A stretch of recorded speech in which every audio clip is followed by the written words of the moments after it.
Seguimos con la serie Conversaciones con Jesucristo. Y este personaje que estamos viendo, alguien dirá, pero él nunca conversó con Jesucristo, y es verdad, él nunca habló. Pero eso no quiere decir que no hubo un encuentro entre ellos. De hecho, yo decía que entre los títulos que pudiéramos darle a este encuentro es el hombre que nunca habló. Nunca habló, sin embargo, vamos a ver que sí sostuvo un encuentro con Jesucristo que transformó su vida. Y el mismo texto lo dice, aunque Lucas tiene una particularidad que nos ayuda a nosotros en este ejercicio de ver estos personajes. Sin embargo, a pesar de esa particularidad que tiene Lucas, los demás también confirman la transformación que posiblemente este hombre tuvo. ¿Por qué? Porque lo primero que Cristo hace cuando lo ve es que le perdona sus pecados. Sin embargo, Lucas dice algo que él hizo que no dicen los demás, pero eso lo vamos a ver más adelante. Hoy vamos a seguir viendo la actitud de los amigos. Decimos amigos y es una presunción porque el texto no lo dice. Sin embargo, parece ser que sí pudiera haber una cercanía por la entrega, la dedicación y todo lo que ellos hicieron por él. Por eso vamos a tener como punto de partida nuevamente el versículo 20 de este capítulo 5 de Lucas. Y les invito a que vayamos allí. Lucas capítulo 5, versículo 20. Y dice la Escritura de la siguiente manera: viendo Jesús la fe de ellos, dijo: hombre, tus pecados te son perdonados. Vamos a dejarlo ahí por ahora. Gracias te damos, Señor, por tu palabra, porque tú nos permites leerla. Te pedimos que nos ayude, que podamos explicarla con fidelidad, con claridad, con relevancia. Y te rogamos, Señor, que podamos aplicarla a nuestras vidas. En el nombre de Jesús. Amén. Sin caer en lo que ya yo le he mencionado en otras ocasiones, es la trampa narrativa. No sé si recuerdan este concepto. Llamo trampa narrativa a un texto que uno esté leyendo y pone un énfasis en algo que llama la atención, pero que no es el argumento principal de ese texto. No es la idea exegética o idea central. Este versículo 20 pudiera ser una trampa narrativa. ¿Por qué? Porque llama la atención el hecho de que diga en ese versículo, viendo Jesús la fe de ellos. Y nosotros entonces despleguemos y desarrollemos toda la explicación del texto a partir de ese versículo 20. Sin embargo, como ya hemos visto, el personaje principal de este pasaje no es ni el discapacitado de las piernas, ni tampoco son sus 4 amigos, aunque Jesús los elogie.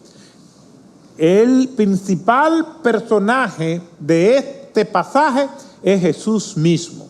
Y nosotros hacíamos un bosquejo y creo que es la mejor manera de nosotros manejar este pasaje, este texto bíblico. ¿Por qué? Porque aquí lo que sobresale es la autoridad del Señor. Y por eso hablábamos de 5 partes que tiene este pasaje a mi modo de manejarlo. La autoridad del Señor para elogiar. Los elogió, viendo Jesús la fe de ellos. La autoridad del Señor para enseñar. Estaba allí enseñando la palabra del Señor frente a los escribas y los fariseos. La autoridad del Señor para perdonar. Lo primero que Jesús hizo con él fue que le perdonó sus pecados. En cuarto lugar, la autoridad del Señor para discernir los pensamientos. ¿Quién puede leer los pensamientos? Solamente el Señor, porque Él es Dios.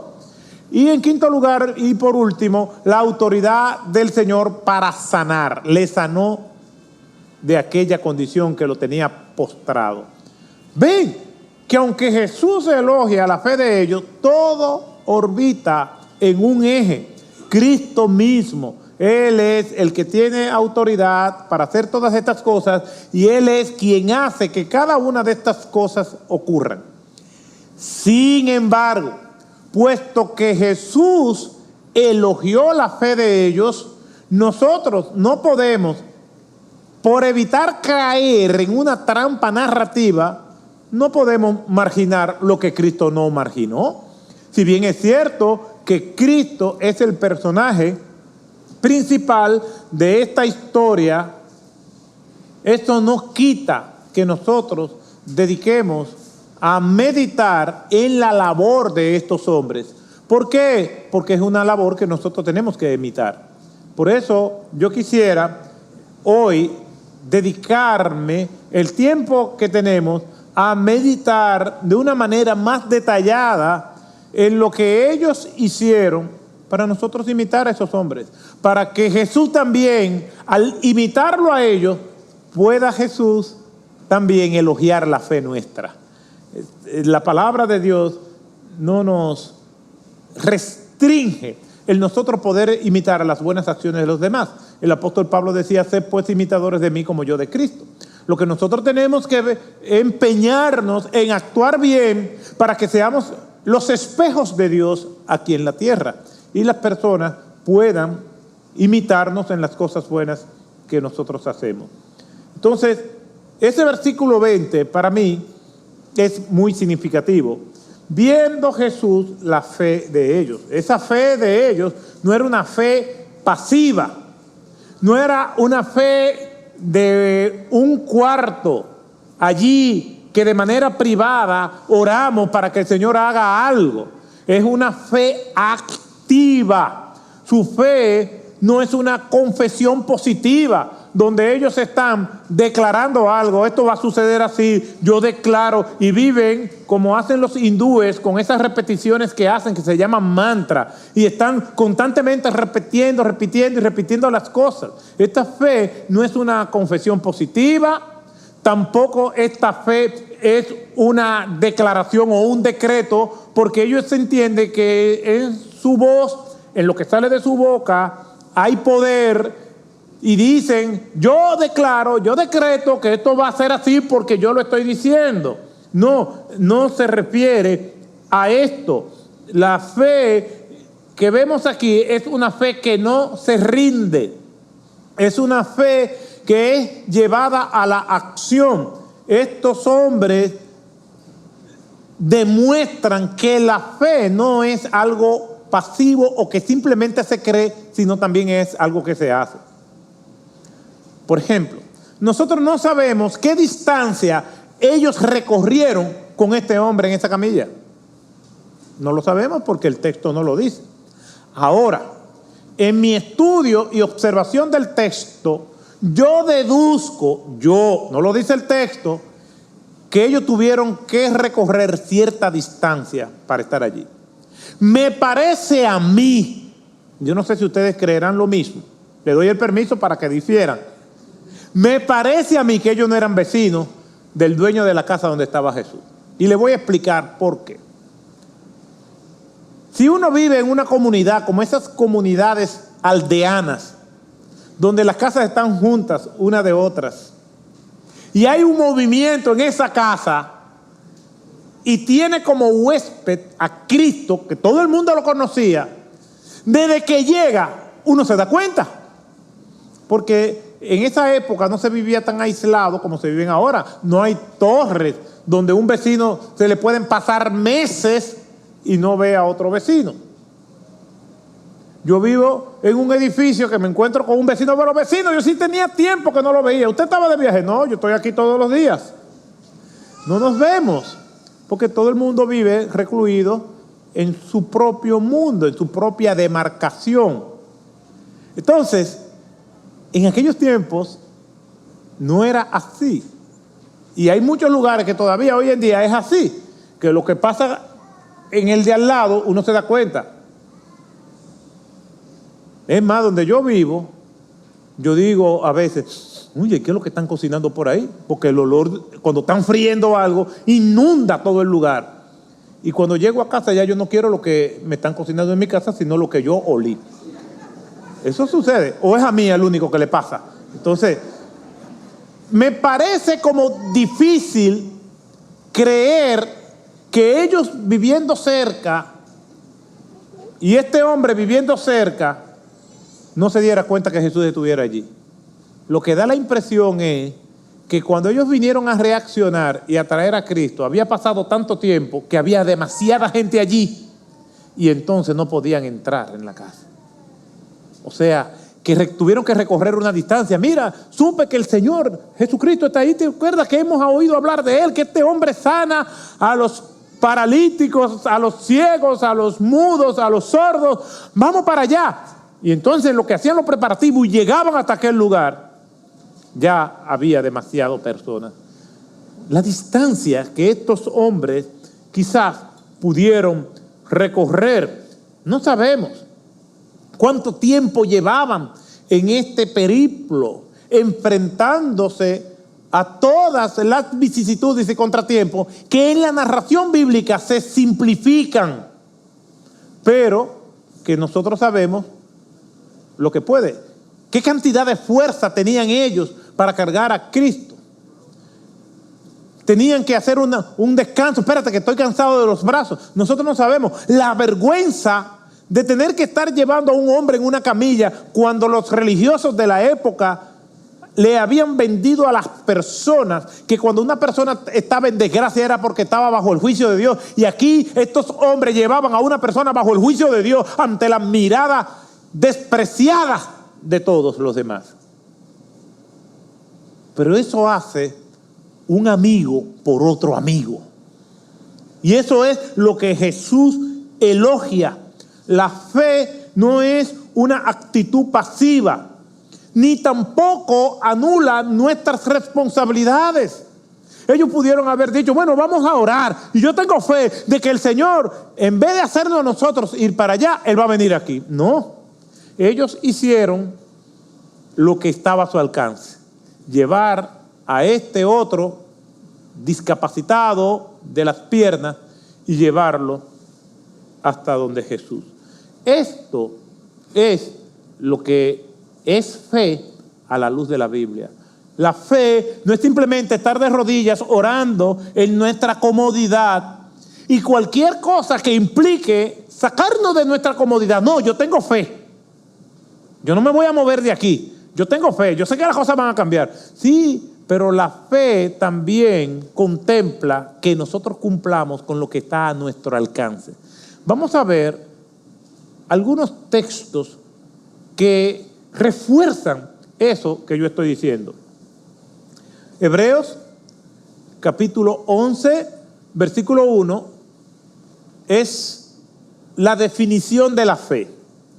Ahora bien, la fe es la certeza de lo que se espera y la convicción de lo que no se ve. La fe es la certeza, certeza es seguridad de lo que se espera, la convicción, la creencia de lo que no se ve. Seguridad y creencia, eso es la fe. Vienen a ser en este texto dos términos sinónimos. Ahora, lo que estamos diciendo es que la fe, como dice el apóstol Santiago, tiene que estar acompañada de obras. La fe sin obra, ¿qué es? Dice la Biblia. Muerta. Yo no puedo decir que tengo fe y lo que está a mi alcance hacer para que lo que yo quiero se dé, yo no lo haga. Yo no puedo ver a una persona que yo sé que está en necesidad y decir, oh Señor, provéele, cuando yo puedo ser un medio para llenar la necesidad de esa persona, simplemente metiendo la mano en los bolsillos y sacando no un pañuelo, sino la cartera. Entonces, la fe no anula lo que yo puedo hacer humanamente para mí o para el otro. Mire lo que dice Hebreos, entonces, capítulo 11, pero en el versículo 7. Ya vamos a ver algunos ejemplos de lo que es la fe en acción. Por la fe, Noé, siendo advertido por Dios acerca de cosas que aún no se veían, con temor preparó un arca para la salvación de su casa. Dios le dijo a Noé, prepara un arca. Y cuando nosotros vamos al capítulo 2 del libro de Génesis, vamos a ver que todavía Dios no había hecho llover sobre la tierra, sino que la tierra se regaba con un rocío que salía de la tierra misma. O sea que la manera en que Dios tenía para sostener su creación y toda la plantación y el reino vegetal y animal era a través de ese vapor y de ese rocío. El mismo rocío que nosotros vemos en la mañana y estamos en el campo y que sin haber llovido la tierra está mojada. Eso era la manera de irrigar el campo que Dios tenía. Aparte de que estaban los ríos y todas las arterias fluviales que existían. Pues entonces Dios le está diciendo a Abraham, a Noé, algo que él no conoce. Él está diciendo, yo haré descender lluvia, es decir, agua del cielo. Entonces, Noé se puso en acción para obedecer al Señor. ¿Qué hizo? Preparó un arca. Pero era en fe que lo estaba haciendo, porque él no conocía el concepto de lluvia, ni siquiera eso. La fe es acción, la fe es obediencia, la fe es hacer lo que está a nuestro alcance hacer. Aquellos 4 amigos no podían sanarlo al que estaba discapacitado de sus piernas, pero sí podían cargarlo y llevarlo hasta donde Jesús. Por eso Jesús elogia la fe de ellos. Le voy a poner otro ejemplo en este capítulo 11 del libro de los Hebreos, que es todo un desglose, un despliegue de hombres que fueron notables por su fe. Hebreos capítulo 11, versículos 17 y 19. Por la fe, Abraham, cuando fue probado, ofreció a Isaac. Y el que había recibido las promesas ofrecía a su único hijo. Fue a él a quien se le dijo, en Isaac te será llamada descendencia. Él consideró que Dios era poderoso para levantar aún de entre los muertos, de donde también en sentido figurado lo volvió a recibir. ¿Qué es lo que nosotros estamos viendo aquí? Viendo aquí que el autor del libro de los Hebreos señala como ejemplo también de fe. Dios llamó a Abraham siendo un anciano. Génesis capítulo 12. La segunda parte del libro de Génesis comienza en el capítulo 12 hasta donde termina el capítulo 50. Y le dice, sal de tu tierra y de tu parentela, y haré de ti una gran nación, y en ti serán benditas todas las naciones de la tierra. Y te voy a dar un hijo. Pero Abraham era un anciano y su esposa también, aparte de que ella tenía el agravante de que era estéril. Es decir, ninguno de los dos estaban en capacidad para procrear. Sin embargo, Dios le dio a Isaac, que Isaac a su vez iba a mantener esa promesa. Pero cuando Isaac ya está un joven, Dios se le aparece a Abraham y le dice, yo quiero que tú me sacrifiques a Isaac para mí. Entonces aquí hay una contradicción. Tú me diste el hijo que iba a continuar mi descendencia, ahora me lo está pidiendo para que yo lo sacrifique. ¿Cuántos días duró Abraham en el monte Moriah? 3 días. En otras palabras, esto no dejó de ser una agonía, pero la fe de Abraham fue mayor que su incertidumbre. ¿Por qué? Porque humanamente hablando, Abraham entregó a Isaac. Él en su mente lo sacrificó y se desentendió de Isaac. Eso es lo que dice el texto. Por la fe, Abraham, cuando fue probado, ofreció a Isaac. En otras palabras, Dios, tú me diste a este hijo. Este hijo es la promesa. Este es el que garantiza mi descendencia. Pero Isaac sabía que él era simplemente un instrumento del Señor y se sometió a su padre. Vamos.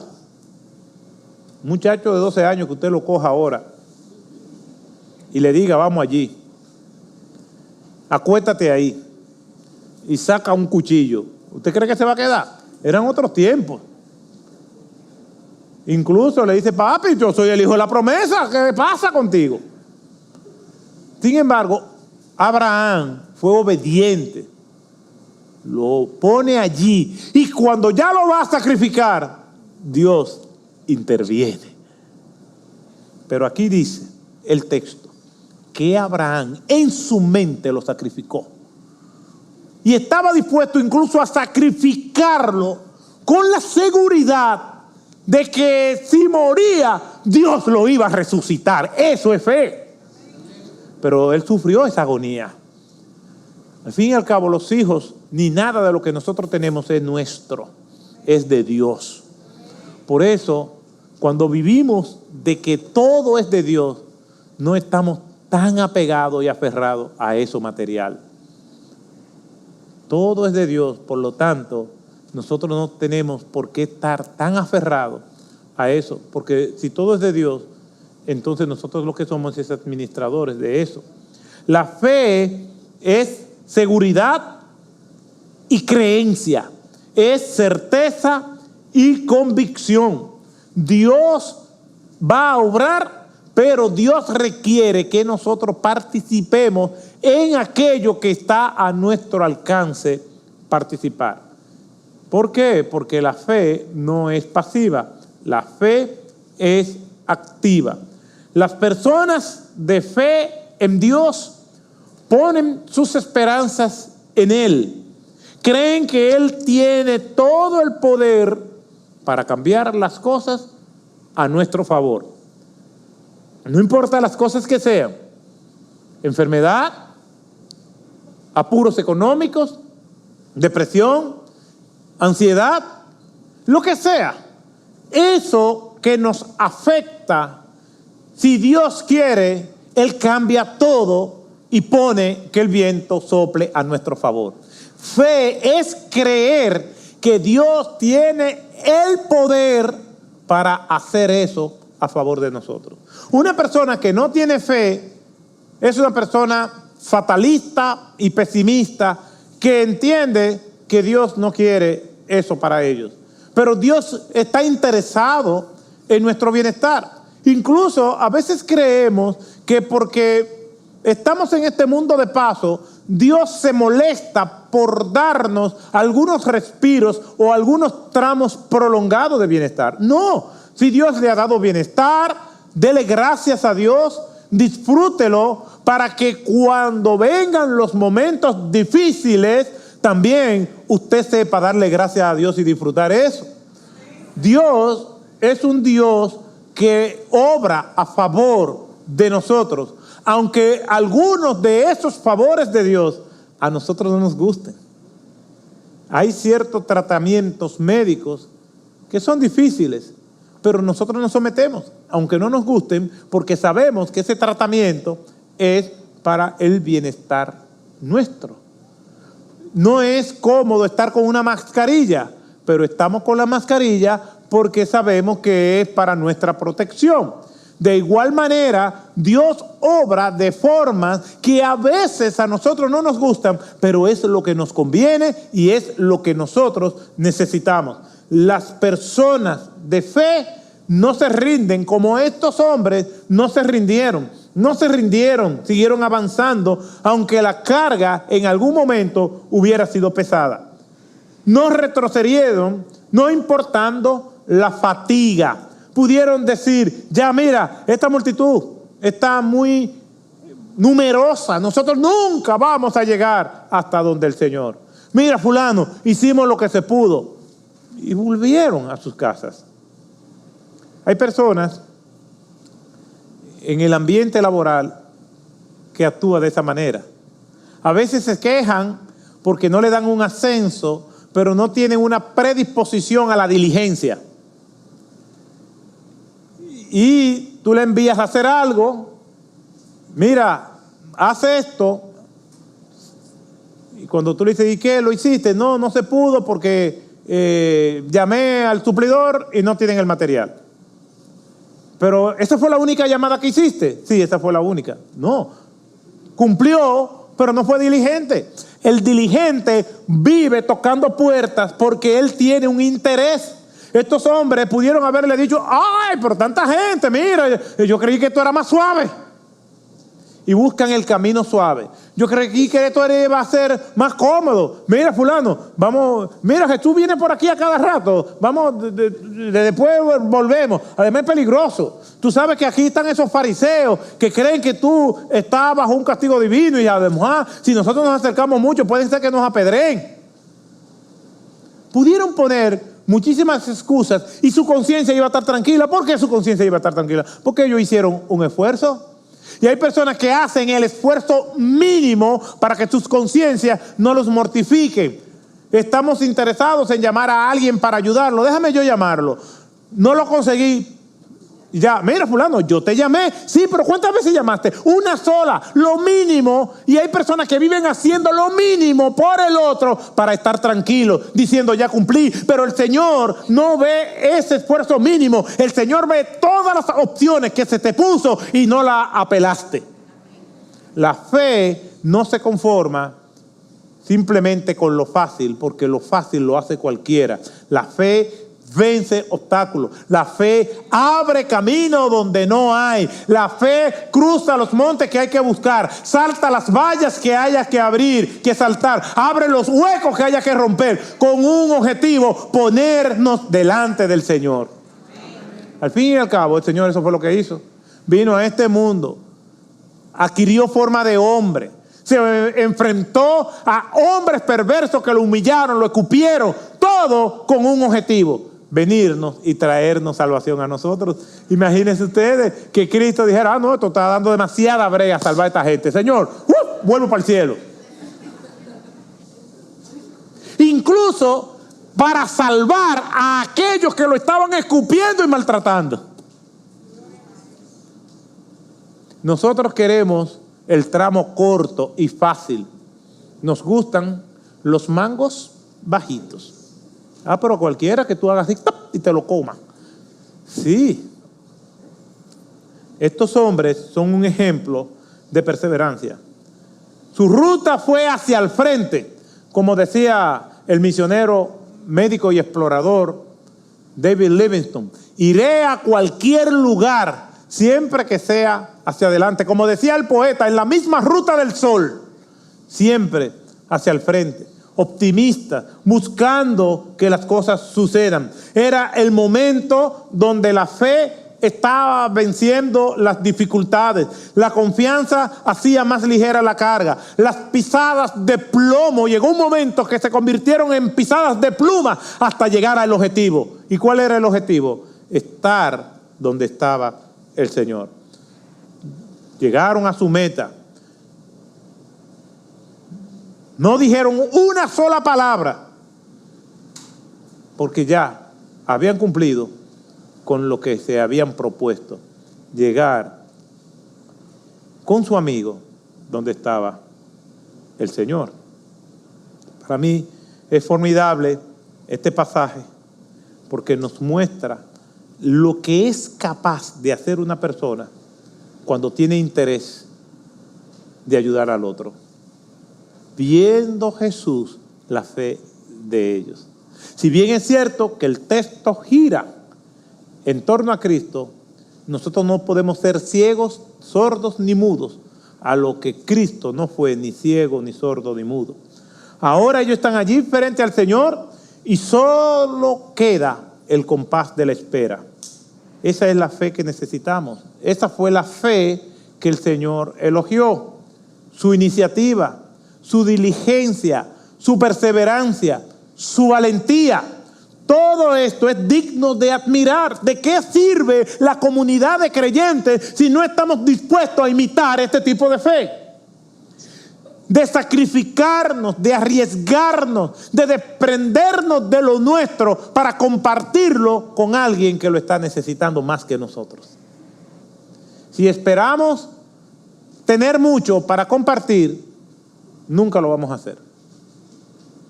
Porque para el alma humana nunca mucho será suficiente. Porque no se cansan los ojos de ver, dice la Escritura. Si esperamos tener mucho tiempo para dar de nuestro tiempo con los demás, nunca vamos a compartir. Si esperamos tener dinero, tener mucha salud o tener las condiciones óptimas, las cosas buenas hay que hacerlas planificadas o espontáneas, pero hay que hacerlas. Las cosas buenas hay que ser intencionales con ellas. Hay que prepararse para hacerlas y sobre todas las vicisitudes cumplir con eso. ¿Por qué? Porque nada bueno viene de manera espontánea. Lo que viene de manera espontánea es lo pecaminoso. Las tentaciones están en todo momento. Ellas brotan. Nuestros corazones se sienten abrumados por tantas cosas. Por eso, si queremos decirle a alguien que aquí estamos, tenemos que ser intencionales. Tenemos que llevar la camilla donde quiera que haya que llevarla. Simplemente para mostrar el carácter de Cristo en esto. Todo esto es digno de admirar. Estos hombres se sacrificaron por su amigo. Por un momento dejaron de pensar en ellos para pensar en Él.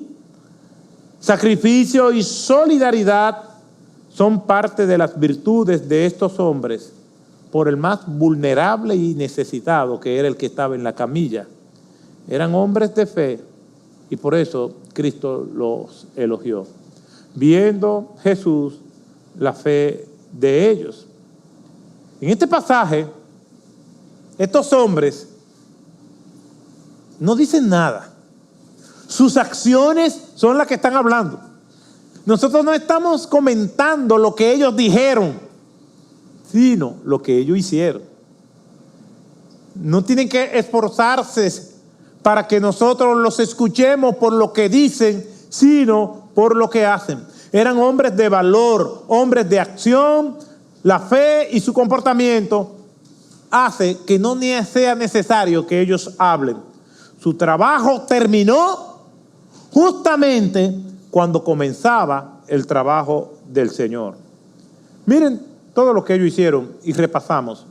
Ahora en el versículo 19. Y no hallando cómo introducirlo debido a la multitud, subieron a la azotea y lo bajaron con la camilla a través del techo, poniéndolo en medio delante de Jesús. Eso es fe. Ellos entendían que por difícil que fuera eso estaba a su alcance. ¿Cómo se evidencia la fe de ellos? ¿Qué hicieron? Lo cargaron, intentaron entrar por la puerta de la casa, pero no pudieron. Lo suben al techo, hacen un hueco, lo bajan y lo ponen delante de Jesús. Hasta ahí llegó su trabajo. Su meta había sido alcanzada y llegaron a donde se lo habían propuesto. ¿Por qué? Porque su meta era Cristo. Como debe ser la meta de cada uno de nosotros. Nuestra meta es Cristo. ¿Cómo nosotros podemos aplicar las enseñanzas de este pasaje en todo esto que hemos visto? Por lo menos hay 3 enseñanzas que yo quisiera dejar.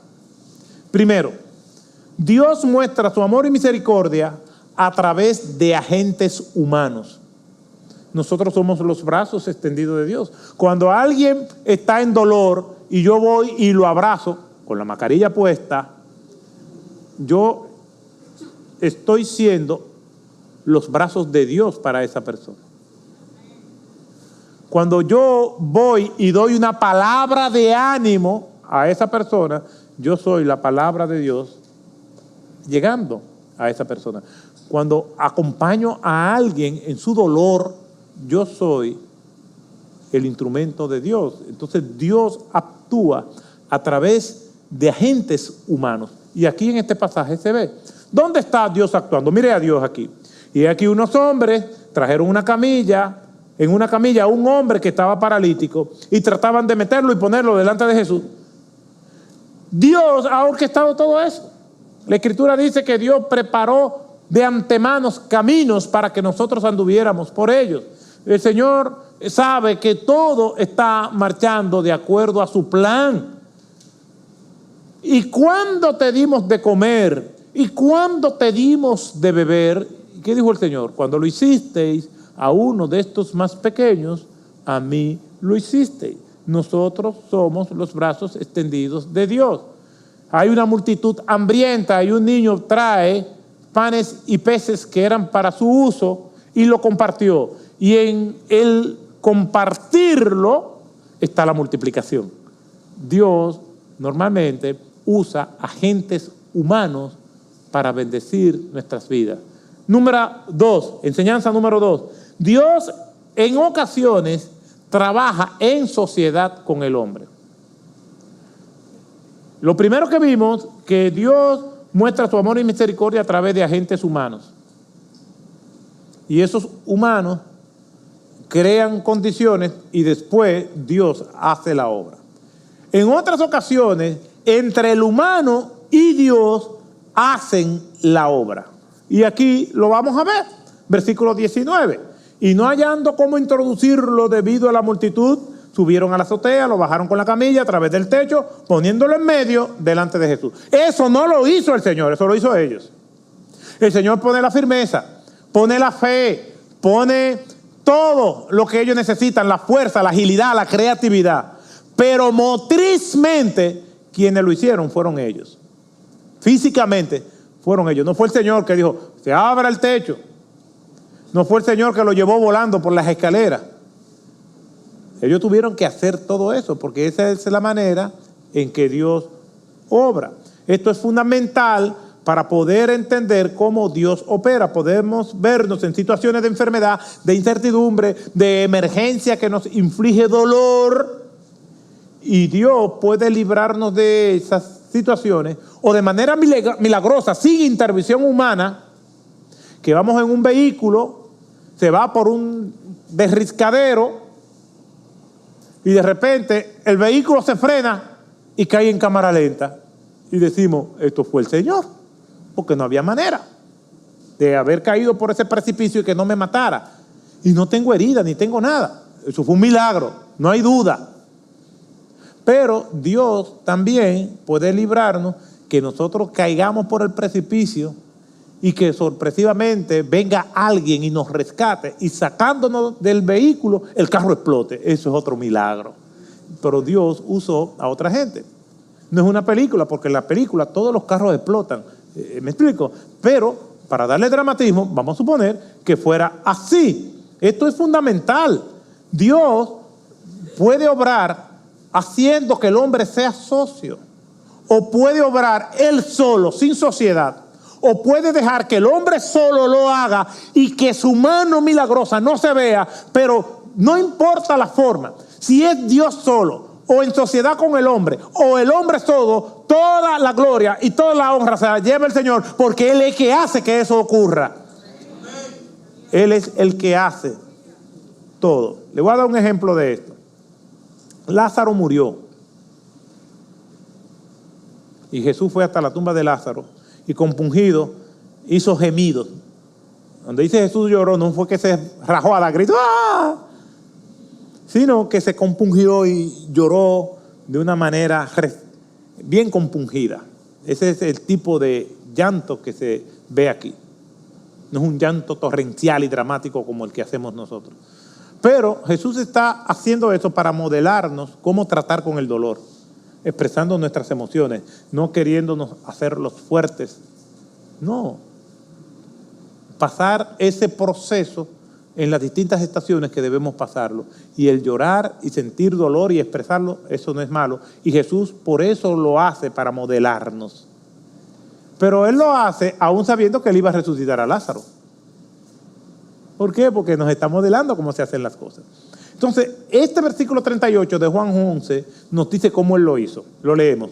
Entonces Jesús, de nuevo, profundamente conmovido en su interior, fue al sepulcro. Era una cueva y tenía una piedra puesta sobre ella. Jesús le dijo, quitad la piedra. Pregunta, si iba a resucitar a Lázaro, ¿no también tenía el poder para quitar la piedra? Pero le dijo a ellos, hagan lo que está a su alcance hacer. Y quitar la piedra es un acto de fe para esperar entonces la obra poderosa y extraordinaria de nuestro Señor. La fe no es pasiva, es activa, obedeciendo al Señor hasta donde el Señor quiere que nosotros obedezcamos. Le voy a dar un ejemplo más. El apóstol Pablo fue encarcelado y fue llevado a Cesarea. Esa Cesarea que nos dice Hechos capítulo 25 es lo que se conoce como Cesarea Marítima. La otra Cesarea que se habla en el Nuevo Testamento es Cesarea de Filipo, son diferentes. Cesarea, que es la residencia del emperador romano cuando llegaba a la provincia romana de Judea. Esa Cesarea tenía un pretorio, una cárcel, y allí estaba Pablo preso. Era la residencia del gobernador Félix, que encarceló a Pablo, y después de Festo. Festo recibe al rey Agripa en esa Cesarea Marítima a orillas del mar Mediterráneo. Todavía están los restos de ese monumento extraordinario que había allí. Y allí Pablo se entrevista con el rey Agripa, como ya ustedes saben, y de allí entonces que zarpan rumbo a Italia en el viaje donde Pablo iba a ser prisionero en Roma. Esa nave, una nave adrimatea, naufragó, pero todos se salvaron y llegaron a una isla que se llamaba Malta, que es la isla de Malta. Y allí, pues, ellos llegaron, el apóstol Pablo, cuando llegan a la isla y hacen una hoguera, toma un pedazo de leña para echarlo al fuego y una serpiente lo pica. Y él, sacándose la serpiente, la echó en el fuego. Los nativos de esa isla, cuando vieron esto, dijeron, este hombre de casualidad se salvó de un naufragio y ahora una serpiente lo muerde, tiene que ser algún asesino. Pero al ver que Pablo no murió, entonces lo consideraron un dios. Entonces trajeron a Publio, el líder de la isla, para que él sanara al padre de Publio que estaba enfermo. Y este es el texto que yo voy a leer.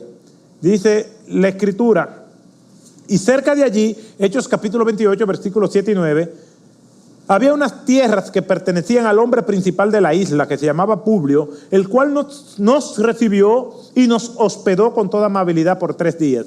Y sucedió que el padre de Publio yacía en cama, enfermo con fiebre y disentería. Y Pablo entró a verlo y después de orar, puso las manos sobre él y lo sanó. Cuando esto sucedió, los demás habitantes de la isla que tenían enfermedades venían a él y eran curados. Aquí hay 2 palabras que yo quisiera explicar y con esto termino, para que veamos con este pasaje cómo Dios trabaja en sociedad con los seres humanos. El Nuevo Testamento se escribió en griego. Hay muchas palabras y no es que yo soy un experto en griego, pero tengo diccionarios, varios diccionarios en griego, y busco la palabra en el idioma original y eso me da una mayor comprensión del texto para poder explicárselo. Y eso es importante para nosotros tener una mente mucho más amplia. La palabra griega del versículo 8, que es el verbo sanar, conjugado en pasado, sanó, es ia omai. Ia omai. ¿Qué significa sanar? Sanar, curar. Ia omai es esa palabra. Si nosotros seguimos leyendo, en el versículo 9 nos vamos a encontrar con la palabra sanado, que no es un pasado perfecto, sino un participio pasado, sanado. Pero no es otra forma del término ia omai, sino que es la palabra griega terapeuo, de donde viene el término terapia o tratamiento. Van conmigo, ¿verdad que sí? 2 palabras, versículo 8, sanó, ia omai, sanados, terapeuo, versículo 9. Son 2 términos, pero los 2 significan sanar o curar. Ahora que esto se pone bueno, si nosotros leemos en el versículo 1, quien está escribiendo dice, al llegar a la isla supimos que se llamaba Malta. Cuando leemos en el versículo 7, dice, el cual nos recibió y nos hospedó. ¿Qué significa? Que el que escribió esa narrativa estaba en el viaje. Porque él dijo, supimos que la isla se llamaba Malta. Nos hospedaron, nos recibieron. Ahora se va a poner más bueno todavía. ¿Quién es el autor del libro de los Hechos? Lucas. Y si leemos Colosenses 4:14, ¿cuál era la ocupación de Lucas? Médico. Médico. A los médicos están gozando con este pasaje. ¿Quién sanó al padre de Publio? Pablo, pero por una oración. ¿Pero de quién era el poder? ¿De Pablo? De Dios. No podemos afirmar lo que voy a decir 100%, pero Lucas probablemente fue el que intervino en la sanidad y en la curación de los demás, porque usa la palabra tratamiento, terapeuta. Dios, aparentemente, no lo estoy afirmando porque Lucas no dice yo fui que lo sané por mi profesión, pero aparentemente el uso de dos términos diferentes para referirse a sanidad, porque los dos significan sanar, pero uno con tratamiento y el otro instantáneamente por la intervención divina. Entonces, el texto sugiere, y no que vamos a hacer una doctrina de esto, pero por lo que hemos visto anteriormente, combinado con esto, Dios actúa a través de agentes humanos. Nos sometemos a los médicos, pero sabemos que el que tiene el poder para curarnos y sanarnos es el Señor, y que el médico es un instrumento de Dios, como lo era Lucas. Entonces, miren lo que dice uno de los más expertos de historia del primer siglo, S.F. Bruce, acerca de ese pasaje. Quizá Lucas pudo haber añadido su don médico de sanidad como Pablo su don divino de sanidad. De todas maneras, nos hicieron honores, dice Lucas, que en este contexto bien podría incluir honorarios o regalos materiales. Toda la sección anterior, los versículos 3 al 6, está teñida de colorido médico. Añade, y al ver lo que en los versículos 7 al 10, tanto el asunto como la fraseología son médicas. Por consiguiente, toda la historia de la permanencia del narrador en la isla de Malta se ven bajo la lupa y el microscopio médico. Cierro la cita. Eso dice S.F. Bruce, que es un conocedor más del estilo de escritura de aquel tiempo que cualquiera de nosotros. Sea lo que sea que sucedió, que no lo sabemos a ciencia cierta, pero el texto parece sugerir este axioma, que no necesitamos ese texto para decir que Dios trabaja a través de los humanos, porque la historia de los 4 hombres llevando al otro en la camilla es suficiente para esa verdad. Pero reforzamos con esta inferencia por Iaomai y Terapeuo, sanados por el poder de Dios fluyendo a través de Pablo y sanados del poder de Dios fluyendo a través del conocimiento médico. Iaomai y terapia o tratamiento. Termino con esta historia. Esta historia no revalida las particularidades que eventos como guerras o los intereses políticos que se dan en una guerra. Esta historia no tiene que ver con eso. Simplemente con lo que le pasó a un piloto de combate llamado Charles Plumb. Charles Plumb fue un piloto de combate que hizo muchísimas misiones. En lo que fue su última misión, y fue su última misión porque su avión fue derribado. Cuando su avión va en picada, él inyecta en la cabina y el asiento sale disparado y él se salva porque abrió su paracaídas y cayó en tierra. Cuando cae en tierra, los enemigos lo capturaron y duró 6 años en prisión. Cuando él sale de prisión, desde 1967 a 1963, él, pues, reflexionando sobre estas experiencias, se dedicó a dar conferencias y charlas acerca de la paz y cómo él pudo comenzar a valorar cosas que él no valoraba y cómo comenzó a ser un hombre más humilde y más humano a partir de estas experiencias. Un día, comiendo en un restaurante, se le acerca un hombre y le dice: ¿usted es el famoso capitán Charles Plumb? Y él le dijo: sí, yo soy. Oh, mucho gusto. Yo estuve en su unidad, en su regimiento. Y comenzaron a hablar y todos los datos que les dio fueron veraces, que solamente alguien que estuviera en esa unidad podía conocerlo. Él le dice: ¿sabe algo? A mí me tocó preparar su paracaídas en esa misión que usted hizo. Charles Plumb no podía creer lo que estaba oyendo, y a pesar de que él había reflexionado muchas cosas en su vida, nunca se percató de prestar atención a aquella persona que le preparó el paracaídas que le salvó la vida. Y a lo largo de todas nuestras vidas, ¿con cuántas personas nosotros hemos convivido que ha preparado nuestro paracaídas? Quizás a lo mejor nosotros estamos agradecidos de quienes estamos conscientes que nos ayudaron, pero ¿cuántas personas nos han hecho bien a nosotros y nosotros ni siquiera lo sabemos? Pero hay uno que nos ha hecho el más y mayor bien de todos, que es Jesucristo, y ese sí lo sabemos, y a veces vivimos sin gratitud a Él. Dios pone personas en nuestro camino para ayudarnos, pero esas personas son los brazos de Dios a favor nuestro. Pero el más valioso de esos brazos fueron los brazos de Jesucristo, que se abrieron en la cruz del Calvario para morir por nosotros. Y la única manera que nosotros tenemos de agradecerle es ofreciendo nuestras vidas a Él y viviendo para Él. Si aquí hay alguien que todavía no le ha entregado su vida a Cristo, rinda su vida a Él como Cristo la rindió por usted. Pídale perdón por sus pecados, usted que nos ve en esta transmisión, y venga a Cristo. Y venir a Cristo es estar dispuesto a vivir por Él. Oremos. Gracias te damos, Señor, por tu palabra. Te agradecemos porque en este segundo servicio tú nos permites meditar en ella. Gracias por tu misericordia. Gracias por tu amor. Que estas palabras tuyas permanezcan en nuestros corazones. Y aquellos que no han venido a ti en una decisión definitiva y rendida a ti, tráelos, Señor. En el nombre de Jesús. Amén.